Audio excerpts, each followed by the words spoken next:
漂亮！坏了坏了，这一下已经晕了，这下真的晕了，这下真的晕了。好，又是一重拳。 我从未见过如此嚣张的黑人选手，在赢下比赛后，竟然戴上了小丑面具，当众羞辱中国选手董鑫，表示自己仅用了2成功力便拿下了比赛，还当众狂言，即便是死人方便和邱建良同时上台，也都得被他打到跪地求饶，大喊饶命，还同时羞辱中国选手都是不堪一击的东亚病夫，见一个打废一个。见这个黑人选手如此的嚣张，董鑫的师弟保银仓申请出战。 势必要狠狠教训一下这个不知天高地厚的黑人老外。好，双方的比赛将开始，注意看左边红方选手保银仓拎住狗腿儿。保银仓刚一上来便势如猛虎，这是一位来自于我们中国内蒙古草原的汉子。而蓝方选手这个黑人老外便是森巴库利巴利，在大概1年前他击败了保银仓的师哥董鑫。 现在森巴库利巴利处在一个防守的状态，他不断的退后。现在双方回到了擂台的中央。保银仓加油啊！保银仓的身高臂展呢都比对方占据优势，看看有没有 KO 的机会，有没有 KO 的机会？现在用砸拳、爆锤不断的锤击森巴库利巴利。保银仓有机会，裁判会不会判 TKO 呢？现在裁判还没有判罚。 第一回合比赛进行到1分20秒。什么情况？现场裁判终止了保银仓的进攻。刚刚的话是完全没有任何犯规的动作，也没有打出擂台，什么情况？那我估计是这个裁判怕保银仓的打出人命，怕污染了这个擂台怕太晦气了。保银仓还是连续疯狂的摆拳，那么森巴现在是只能死死的护住头顶，完全不敢反击。 而保银仓的表情，我们看真是带着一股狠劲儿杀手的感觉。森巴下潜抱摔没有成功，被保银仓按到地上，又是这个角度，上尉疯狂的砸拳。裁判离远一点，你不要再终止比赛了。爆锤！我们太希望中国战队能够拿下今天晚上的第1场胜利了。又来了，裁判又帮助这个森巴黑人选手又站了起来。 这种裁判，我觉得干脆开除他。别看他是黄皮肤但搞不好这个家伙有一颗黑心呐。这个1回合比赛3次击倒，这场比赛1回合比赛如果是4次击倒的话，那比赛就要判负了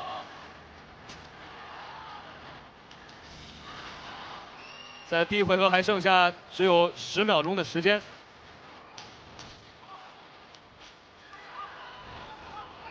这个森巴库利巴利现在是在勉力的支撑呢。好，第一回合比赛结束，保银仓的表现实在是太精彩了。在第一回合把这个森巴这个赛前畅跃至极，扬言要打拳打方便脚踢邱建良的这个黑人选手是疯狂暴打。如果不是裁判阻拦的话，我觉得对方早都已经上天堂了不对，已经下地狱了。 以对方的水平还打邱建良呢，那邱建良一根小拇脚趾都能踩死你方便一根小指头都能捏死你。好，接下来看一下双方第2回合的精彩表现，精彩的对局。又是一个接腿，这个场面和第1回合差不多都是先接腿，然后再打击对手。后手，森巴有点晃，但对方的臀部很肥壮很稳，这是对方的配重他的臀部很肥这样一来的话能站得更稳一点。毁伤之后，现在显然没有恢复还是绵软无力的一个状态。双方开始了角力，看看是不是要把比赛拖入到地面呢？现在保银仓的出拳也是试探性的没有用上全力。在第1回合他是积累了比较大的优势。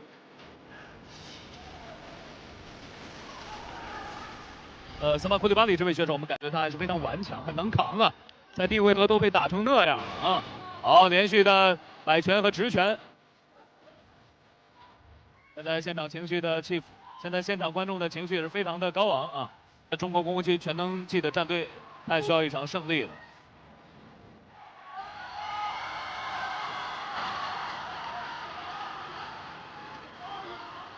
正所谓天狂必下雨，人狂必受罚啊！赛前这个黑人选手赛前有多狂，那么现在的他就有多狼狈。两只小手啊，两只小黑爪啊，已经是焊到脑门上了，他不敢拿下来啊！稍微一松懈，那可能下一秒就要躺地上。现在这个小黑子森巴已经整个人是很软了，但他呢只能是硬着头皮往前顶啊，因为他越退缩，保音仓打得越狠。而保音仓这一边也是稍微的收了点劲儿啊，放缓了一下节奏，估计让保存体能在第3回合再统一释放。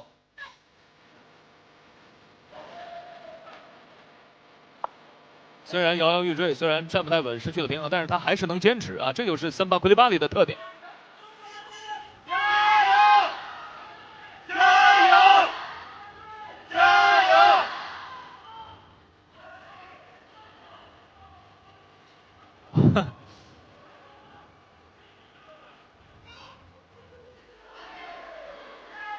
哎，刚才这一记大摆拳又是命中了森巴库利巴里，但是保音仓没有跟上来，有几拳呐。森巴库利巴里比划出了一个小 case 的手势。好，第2回合比赛结束，真是自古英雄出少年。虽然说保音仓呢很年轻啊，才这个19岁啊，但是表现的确是非常的给力，尤其是在拳法上的表现啊，他的拳呢打得很重啊，非常的犀利。我觉得第3回合保音仓 KO 这个小黑子的概率啊是99%。好，就让我们一起来看一下第3回合保音仓能不能够 KO 这个嚣张的小黑子。好，双方最后一个回合的决定回合，保音仓应该是全力出击啊，不要留力了。第1、第2回合都占据着优势，争取能把对方 KO、TKO 或者降服吧，来个漂亮的胜利吧。保音仓啊，不要再留力了，全力出击，跟对方拼一个灿烂之战吧。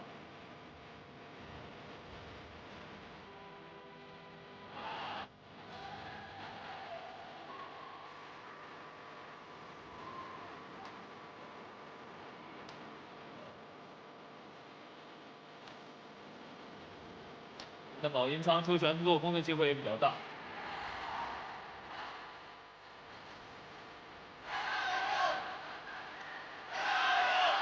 森巴库利巴里闪躲过了保音仓好几记重拳。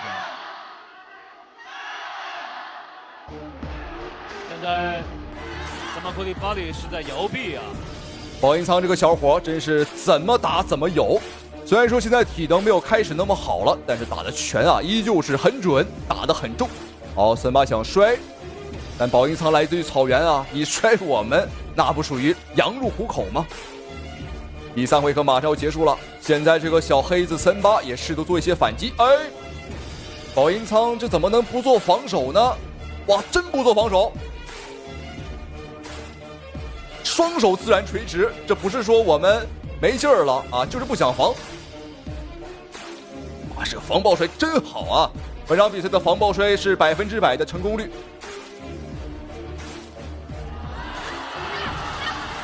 呀，但是我觉得保音仓这场比赛啊，出拳的命中率还是稍微低了一点。好，又是一记重拳。森巴库利巴里这场比赛是无数次的站起来。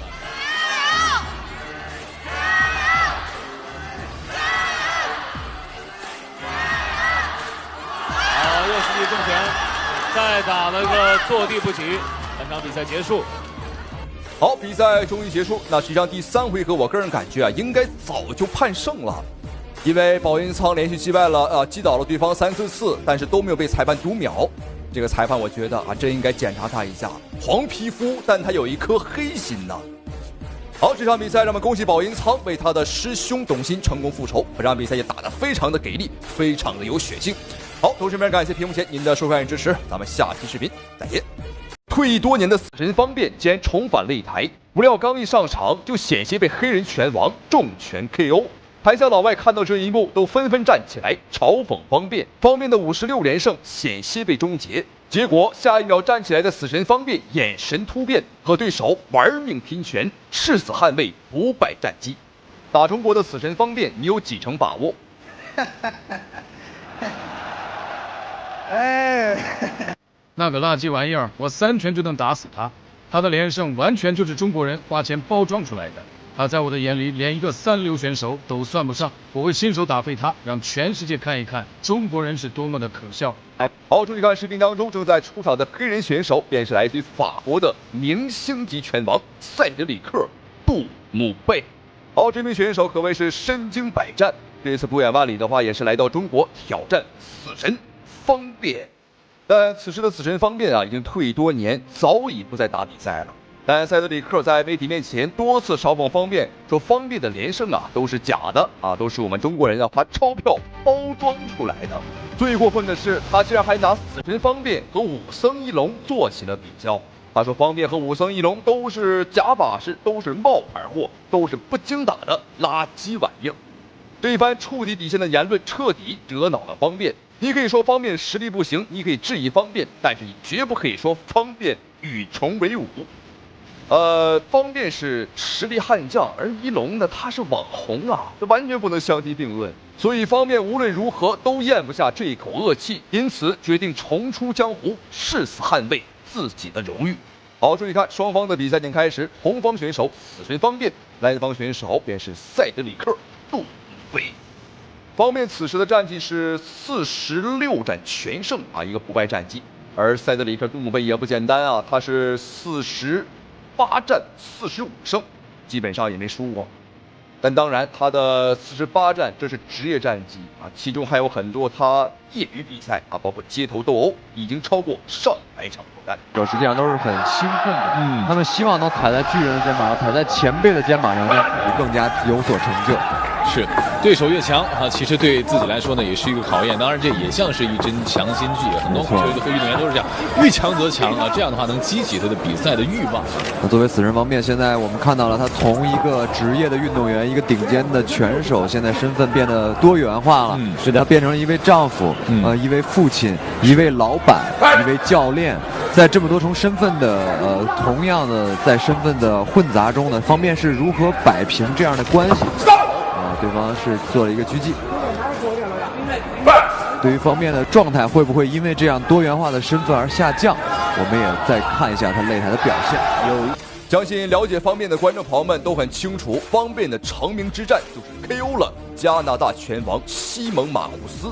然而今天方便的对手这个杜姆贝，他的实力是远超马库斯的。所以说比赛开始，方面这边很谨慎啊，把距离拉得很远，利用灵活的步伐和杜姆贝打起了拉锯战。训练的节奏也慢慢的有了起色。对，除了散打化的自由搏击之外，他在 MMA 这一块在职业拳击都布局了。然后最重要是他已经公司准备挂牌上市，所以以后叫他财神啊，不是死神啊。现在在这样的一个局面下，对方还是打得比较稳健，对，出技术出的也不多，是，而且可能也是碍于方便当年的一个前后手，又一个迎击，前后手直接连死马库斯以后呢，很少有选手现在给方便上来就会打对拼了，漂亮，低位的摇臂，前手的平弓，后腿的扫踢。而且啊，方便善于做事先的针对性训练，没错，他会找这个靶子来模仿他的对手来喂招。相对于其他的我们的散打出身的选手呢，方便的移动能力以及自己的一击必杀的能力是在这个同行里面还是属于佼佼者。那他知道他的拳法连续性不够是他的短板，没错。方便小心啊，一个迎击被抓到。方便在。这场比赛，两人的作战风格完全是截然相反。此人方便沉着冷静，他还在适应比赛；然而这个杜姆贝则是来势汹汹，他一心只想要 KO 方便来证明自己。但方便毕竟是老江湖了，所以说面对对方来势汹汹的进攻啊，丝毫不慌，丝毫不乱。好，双方第一回合比赛结束。虽然说这个杜姆贝啊像一只出笼的猛虎，来势汹汹，但方便强有力的反击也充满了威胁。这两个人的终结能力都很强，都很高，所以说胜负就在一瞬之间。第二回合的比赛啊，从这第一回合的最后1分钟看，这场比赛看来是很难善终啊。是，双方都是奔着把对方直接击倒或者撂平在这个擂台上为主要目的的。比如说，其实这样的比赛，这双方都憋了一口气儿啊。我们看谁能先发制人。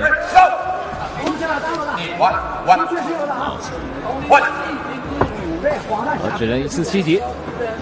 那刚才就说方便他要借着这一次的比赛证明散打是一个主流的格斗技，不会比其他的国家的派别来的差。没错，这也是方便。哇，刚刚这一下是非常的危险，方便就差一点点就被打倒了，就差一点被读秒。但好在死人方面这边的起身速度比较快，所以说没有吃到裁判的读秒。好，裁判警告杜姆贝，你不可以打后脑。对方这个假模假样的还举起了弓啊，来向方便道歉。要知道赛前这个杜姆贝可以说是非常的猖獗啊，他说方便的46战全胜全部都是花钱包装出来的，都是假赛，都是假的。而且最过分的是，他还说方便和武僧一龙是一路货色，那这对于方便来讲完全就是奇耻大辱啊！这方便在避其锋芒啊，找着机会。好，这个看这一下，勾拳了，这攻击。方便在追击对方，方便的头连续中了3拳，方便还了1拳。目前方便的防御啊，有点被打穿了，要小心。对方的报价报的比方便要严一些，方便呢还主要是以这个前手在前面刺着，来控制距离，不想让对方打进来。方便这个头部的摇闪呢，要注意一下了，要注意一下，要注意一下。从现在这个场上的状态看，我们看这个杜姆贝的发挥还是不错的。的确，在第2回合，杜姆贝的优势还是慢慢的建立了。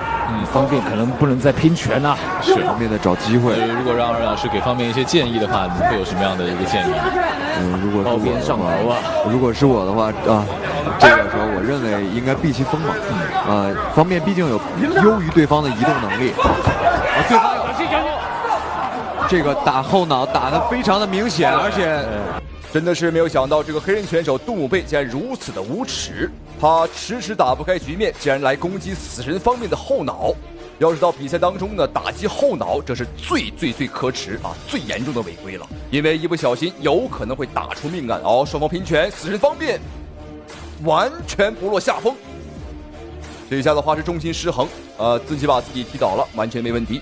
不算读秒，划算，打的有点不冷静了。是方便这时候实际上避其锋芒，让对方的整个的这一回合的气势压下去以后，再从第2回合再找回来，我认为是一个更加稳妥和安全的办法。好，双方第2回合比赛结束，方便拒绝和杜姆贝碰拳，完全没问题，因为对方的手段和打法太过于卑鄙啊，是一个为了赢不择手段的家伙。在第2回合的时候，他已经连续2次击打方便的后脑啊，这理论上来讲，我觉得呀，判他输都是应该的。打击后脑如果打准了，一旋就可以把人打死。在此之前的所有拳击擂台打死人的事件啊，基本上都是打后脑造成的。好，双方的比赛来到第3个回合，也就是最后一场对局了。看一下方便的表现。这头啊，都过了头。那在上一回合当中，应该说稍稍的有一点劣势，一定要小心，对方在找机会了。最后这个很重要了。对方在找机会了，我们看对方的眼神已经没事，不是强毒，你自己跑到中立角这个耍宝，法国拳手来耍宝，还以为躲到那边了，裁判就是强毒。应该说杜姆贝的这个整个的表现欲还是非常强的。我们看到这个胸创新的2位教头啊，给方便说你又中了1拳。对，刚才你打出后手拳以后，一定要记着做一个摇闪，说一定要放松，你不要着急。方便这个时候心态有一些这个有点着急，手都不拿高啊。其实没有必要，方便目前还是有。后面还有机会，后面还有时间。方便如果出高腿的话，对方应该是在抓这个机会，在等。而且方便出的是侧踹啊，他不是出边腿，出边腿效果漂亮，后摆，好漂亮，突击。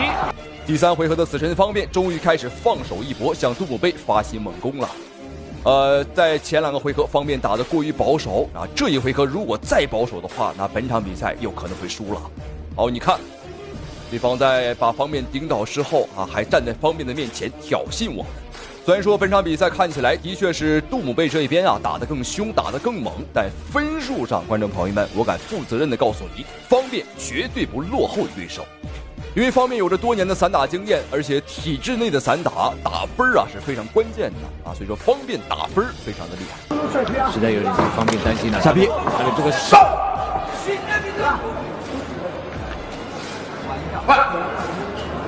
拿下来，拿下来。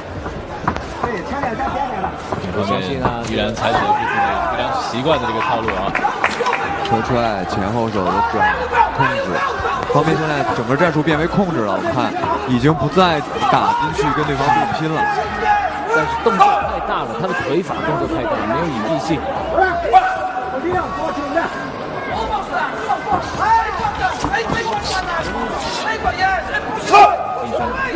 觉得方便这几波的攻击啊，他都不算有效的攻击。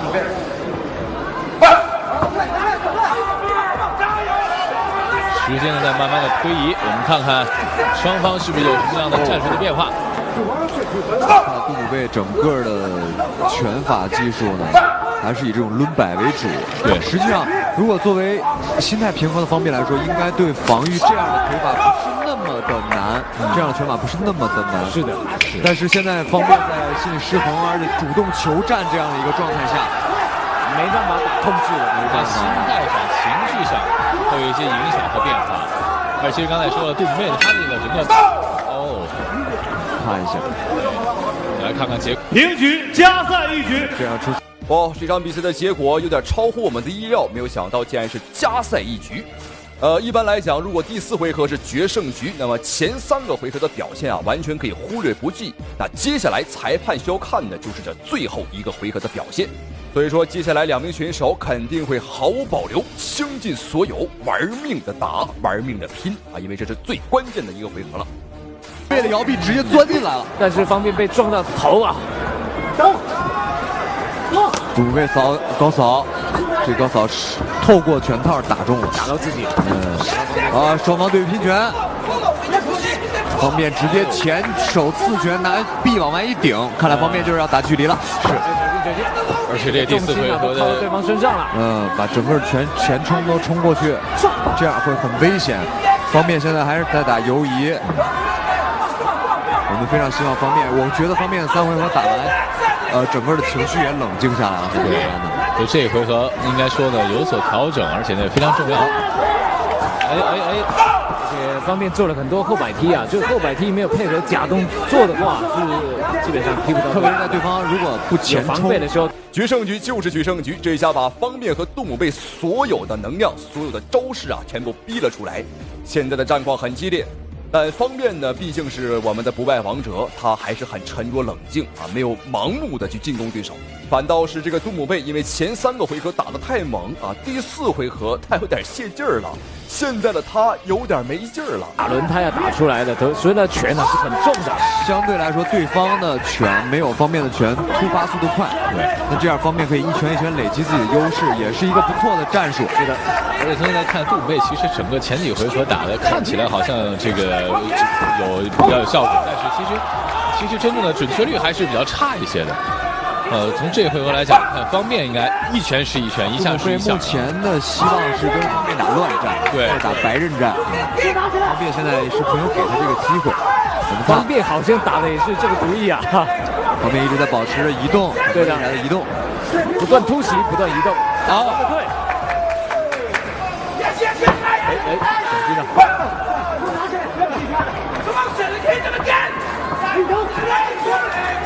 法国选手很懂得打心理战了，跟裁判打心理战。是，他一直在跟裁判在卖萌。对，没事就跑到这摆脚那边耍了个宝。这个方便啊，好险啊！刚才方便低头的时候，对方用了一个下抛拳啊，这个是照着后脑勺过来的。对方上高，方便用了一个这个我们传统武术里边的这个小扣腿啊，对，后面一点，然后再一靠，哎，10秒，时间快到了，方便了，方便有没有机会？再来一下，方便，对啊，你不要让积分踩到。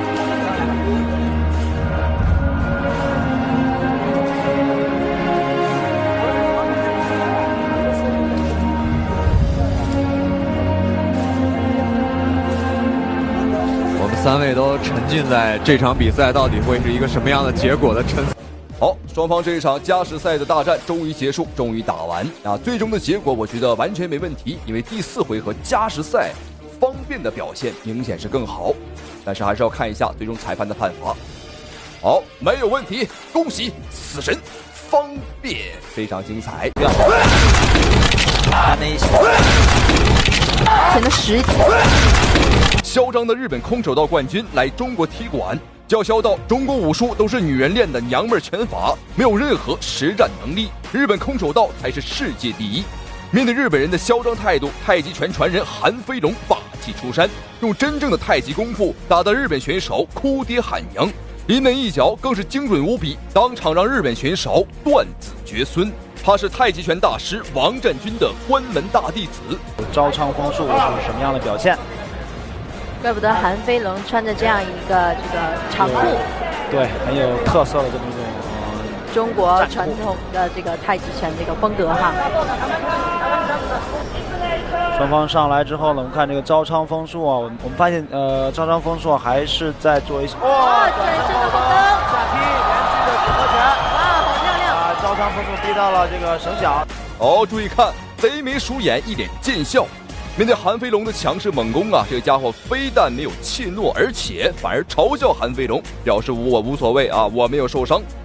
哇，这个小日本的确很狂啊，因为韩飞龙很年轻，他22岁，他并没有把韩飞龙放在眼里。好，后手直拳接前腿的高扫，韩飞龙及时躲过去了，然后这个动作太戏剧化了。招仓风术的一个失去重心，用力过猛，失去重心滑倒了。看招仓风术，正蹬。今天这个招仓风术，我看他手拿的呀很低，正蹬，然后正蹬刚好赶上这个韩飞龙往前冲的这么一个态势，加上你单个支撑腿不稳，然后于是起正蹬的时候被韩飞龙给冲倒了。我们中国传统武术太极拳最为讲究的便是4两拨千斤，以柔克刚。对方这个小日本子啊，冲得越猛，上得越狠，我们韩飞龙的反击也就越来越猛。好，你看，对方只要稍微一上步啊，稍微冲过来，韩飞龙会立马化解。你看韩飞龙很年轻啊，但他毕竟是名师出高徒，师傅很厉害，那徒弟自然错不了。而韩飞龙最为拿手的八卦连环腿，那目前还没有用啊。好，前摆，下劈，下劈。请问董老师，下劈这个动作是来源于哪一种？跆拳道，一开始是跆拳道里下劈，因为在自由搏击这个比赛当中，下劈这个力道比较大，势大力沉，而且，哇哦！比赛最后1秒，韩飞龙的八卦连环腿亮了出来，潇洒飘逸的同时又不失刚猛，这就是韩飞龙的腿法。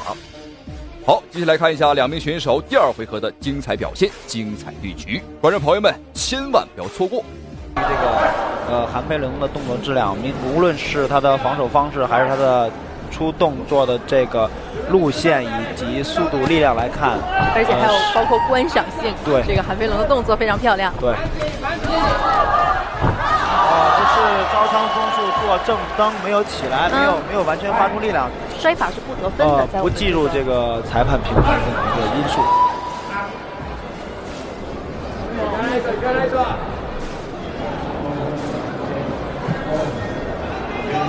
这是发生了什么？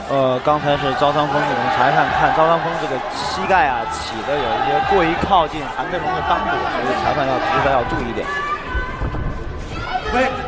现在这个日本的空手道冠军啊，招仓风术已经完全懵了。他的每一次凶猛的进攻，每一次出招，每一次出拳出腿，都被韩飞龙啊轻松化解。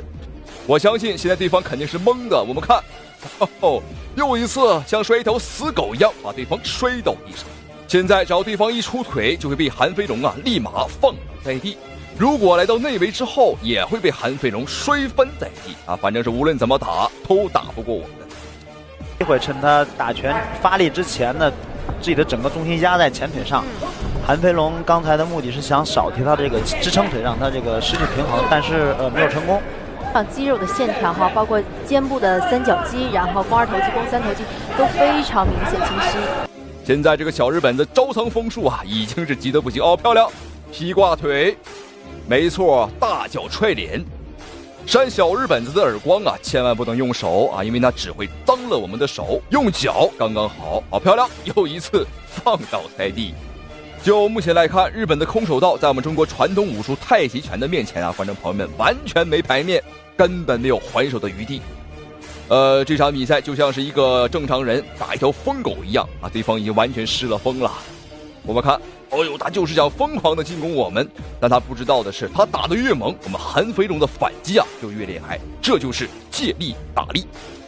好，第二回合比赛结束，那目前前2个回合韩飞龙啊都是优势满满。我相信群众的眼睛啊都是雪亮的，那到底谁的功夫是娘们儿拳法已经很明显了。对方啊就像是一个发疯的娘们儿啊，不讲道理啊，与其说是拳法，更像是挠人。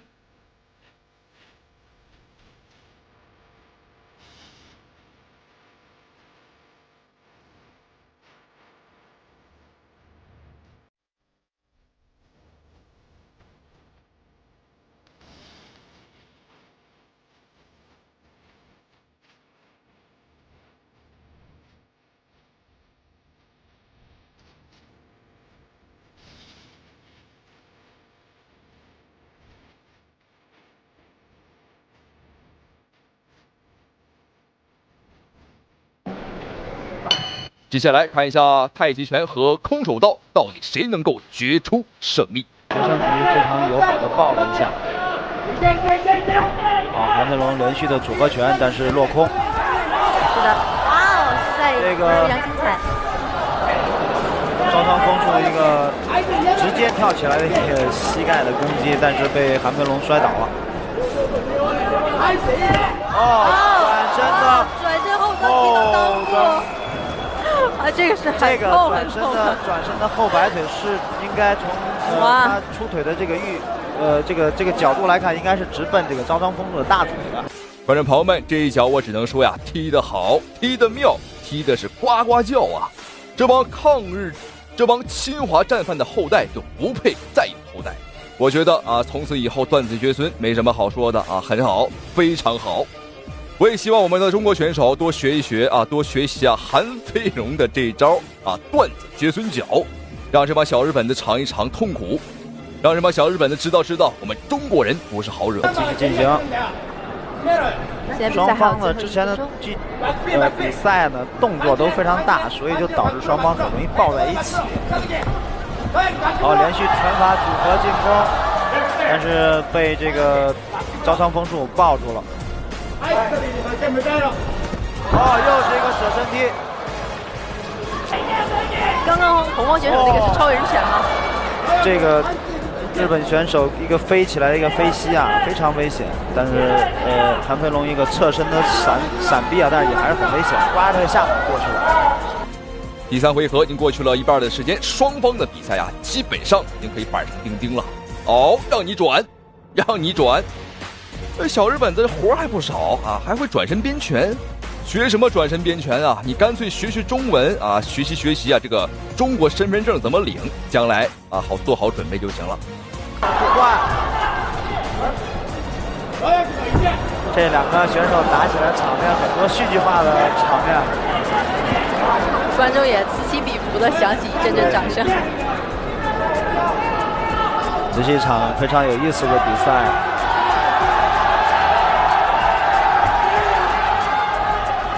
我们的日本选手在场上的这种表现呢，非常的放松。连续的组合拳追击。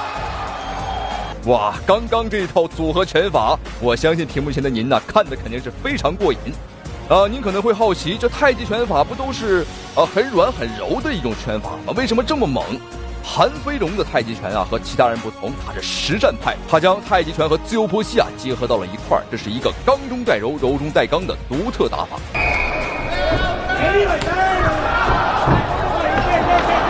最后10秒。再一次舍身踢，再一次亮了一个绝招，但是没有成功。好，比赛结束。好，双方的比赛终于结束，相信这场比赛的结果，观众朋友们啊已经是不用猜啊。好，双方的比赛终于结束，相信这一场对局双方选手的结果。双方这场比赛终于结束，相信这一场比赛的结果，观众朋友们已经是有数了。没错，对方在韩飞龙的面前啊根本没法打。好，双方这一场太极拳大战空手道的对局终于结束了。我们经常说是骡子是马，我们牵出来溜溜啊！不要说谁强，打完一场我们就知道了。那很明显，本场比赛韩飞龙是毫无争议的吊打对手，让我们恭喜韩飞龙，很精彩啊！也为我们中国武术证明了，也是狠狠地打出了我们中国人的气势。好了，比赛到此为止，咱们下期视频再见。你过来呀！哇！直接转掉刀吗？锤击，手击啊！当心不要打后脑。这绝对是我见过最有个性的中国选手，擂台上疯狂羞辱美国拳王。不仅如此，还骑在对手的身上玩命砸拳，狠狠地打出了中国人的气势。中国选手之所以如此愤怒，还不是因为美国拳王赛前太嚣张。在发布会现场，美国选手竟然故意推搡新疆小伙阿合江，但是没有想到阿合江也是一个暴脾气，佛山无影脚直接踹到了对手的脸上。多亏现场工作人员及时阻拦，才避免了事态升级。但是没有想到，美国拳王竟然给脸不要脸，频频前来挑衅。比赛还没开始，两位选手便大打出手，想必比赛开始之后肯定会更加激烈。好，双方比赛开始啊！赛前直接转身后腰吗？上蹬！这个后摆，今天我们看到开场第2个转身后摆腿，但是命中了。倒地了，对，这边直接要上背，看看有没有裸脚的机会。对手防这个拿脖子还是防得很好。哇，一上来乔瓦尼莫乔估计还没有料到对手这个出招这么快，上来就放超必杀了。这边两人有可能要摔出去了。裸脚单手围住了。这边裁判没有叫停，要推回去了。对，直接把两人推回去。我现在严重怀疑阿合江在打拳之前啊，是不是在什么峨眉山或者动物园工作过？你看他这个，驯猴能力非常强。他知道这个猴子啊该怎么去降服。因为这个乔瓦尼莫尼呢，他的外号啊叫美国孙悟空。好，注意看这个角度，阿合江，他是上半身啊骑到了对方的身上，疯狂的砸拳。见过骑马的，见过骑驴的啊，但是没见过骑猴的。对。要出去了，锤击，手击啊！当心不要打后脑。对，看阿合江啊，阿合江出场其实就跟康纳麦格雷戈是一样的。对，这边乔瓦尼看看会不会因为对手的这个进攻啊，现在变得有所畏惧。阿合江再来转身后摆腿假动作，挑衅对手。踹膝盖，漂亮！言语攻击，不能说话，而且不能咒骂对手啊。好，这种情况在我们中国擂台还真是头一次见。我们中国选手口吐芬芳啊，说了点不中听啊、少儿不宜的话，遭到了裁判的口头警告啊。没事啊，这只是一个口头警告，也不扣分。刚刚阿合江在打拳的时候，他不只是四肢啊在运动，他的嘴巴也没有停啊，他在疯狂的问候对方的祖宗18代啊，这还真是我头一次看到中国选手在擂台上骂老外。虽然说我们中国人呢都很讲文明、讲礼貌，但是那也分人呐。精彩的对决啊！对，再来转身腿，卡波拉踢漂亮，比较能够料到背腿出来，裁判警告两个人太消极了，后手摆拳，后手前板。这个拳啊，就是拉足了这个能量，所以是显得有一些太过于明显。反摔，当心，乔瓦尼能不能控制住？漂亮，好强的腰力，直接到了侧压。现在到了孙悟空最擅长的地面战环节，侧压对手。阿合江他是一个练习我们中国传统武术套路和散打出身的选手，所以说他的战力水平啊没得挑啊，绝对很强。但他的地面实力啊，地面的水平呢，的确不是特别出彩，但是应该也够用。但相反，这个美国孙悟空乔瓦尼，他的这个地面水平就很高了，他会摔跤、柔术，还有桑搏。裁判警告，手指头不能插对方消化道末端。这边阿合江有可能要出来，三角脚没了，出来了，漂亮，逃出来。他尝试木村锁，但是对方头逃出来了呀。阿合江要当心对方的上蹬腿，踩踏，回击。怎么了？时间到了。好，第一回合比赛结束，阿赫江在战力水平上啊，的确是没得挑啊，的确是非常的强，但是地面水平还有待提高。哎，注意看，哇，对方还撞了我们一下，看来第一回合他真是被打生气了啊。没事啊，气死猴嘛，对方是个孙悟空啊，对方是个猴。好，来看一下刚刚第一回合的，哇，这个骑猴，哇，太霸气了。没见过这个场面啊！把一个对手骑到身上，而且半个身子露到擂台外面。但是后半段在地面战上，阿赫江的确是有些吃亏啊，有些力不从心。好，双方第二回合比赛继续。这里废话少说，我觉得双方，特别是阿赫江这边，应该把比赛节奏拉得快一点。低扫漂亮，踢得好响亮。击服漂亮，好重啊！后手勾腹打在肝脏区域啊。对。高扫，再来一下，挡住。阿赫江，双飞踢，对，这几下腿法这个距离上把握的还是不错的。这两个人在战力水平上的差距啊，还是非常明显的。阿赫江可以单方面暴打对手啊，高扫，连续的多次头部命中。哇哦，阿赫江真是把压迫力打出来了啊！压得很紧，压得很死，完全不给美国孙悟空啊一丝一毫喘息的机会。但是这个美国孙悟空呢，肯定也在计划着某些鬼点子啊，在找一些个进入到地面的机会。哇，再来一个腾空的飞踢，漂亮！哎，乔瓦尼有一些晃啊，哎，恢复了，对，还剩2分钟多一点，再来，高扫踢头挡住。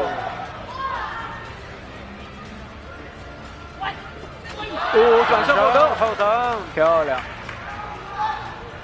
这边我们看阿赫江继续在给对手压力，后直没中。对手啊，因为一直在往他的这个后手方向去。低扫踢腿，对他应该想办法切入这个角度啊，有后直的这个机会。高扫踢头，对后手，哇，这边再摔，过腿了。这次莫乔抓这个抱摔的机会啊，抓的还是很稳。观众朋友们，果不好了，现在挡住锤击被蹬开了，要过腿部防守，漂亮，拿后背做降服，看能不能骑上去。哦，这边左脚的把位出来了，咬出来，躲开，再摔，漂亮。哎，阿赫江也成功的利用龙网啊，来避免对手的这个进攻。对，我手没有拉围绳，我只是手肘。是。好，第二回合比赛结束，阿赫江的表现。这个选手踩到这个打的主动点啊，还剩2分多钟，争取终结。前手打空，感觉阿赫江是不是因为上一场比赛一扎对他的这个校正，转身后摆腿，现在不敢发挥出自己的全部实力啊？今天这个第3回合的表现，希望他们更再加把力啊！昨天2个人是出动了所有工作人员才把2个人拉开啊。裁判警告，他表示不接受。裁判说：“我警告你，就是有效的。”刚刚我们的中国裁判判定美国孙悟空乔瓦尼莫尼他是消极比赛，结果他表示不服。哎，这个你有啥不服的？我们看他呢，背靠龙网，啥也不干。这个判他消极比赛已经是最大的宽容了。那如果我是裁判，我直接判他输。好，阿赫江这一边的话，开始了。又要开始挑衅对手啊，羞辱对方了。做进攻的试探，而且他的总的出拳数量比对手多。那打白鹤亮翅了吗？哎呦，假动作试探。看看有没有高扫的机会啊？这边我感觉对手手是拿的比较低的，阿赫江应该有机会。哦，果然是要摔，但也可以出飞顶膝啊。哎，他手抓围绳了，裁判警告了，出腿没中，中段踢没中。最后一个回合，阿赫江这一边啊，有可能也是累了啊，打的也不着急，非常稳。毕竟比赛时间还有最后10秒钟了，看情况阿赫江是想兵不见血刃的拿下比赛啊，不流一滴汗也不流一滴血啊，蝴蝶步，好侧踹，好各种挑衅动作，哈哈，头一次见到这么有个性的这个中国选手啊。连动作带羞辱，你看，包括他的嘴巴也不停啊，各种国粹，各种鸟语花香啊，喷向对手。对，难道要打到判定吗？好，这场3回合的大战终于结束，终于打完了。阿赫江呢，在前2个回合打得非常的猛，非常的给劲儿。我们一度以为他要 KO 对手，拿下对手，但是没有想到第3回合，这位个性十足的小伙子啊，给我们来了一个惊喜，就是稳下来了。没关系啊，这赢了就行。让我们恭喜阿赫江判定获胜啊，这是毫无争议的。好，那同时非常感谢屏幕前您的收看与支持，咱们下期视频再见。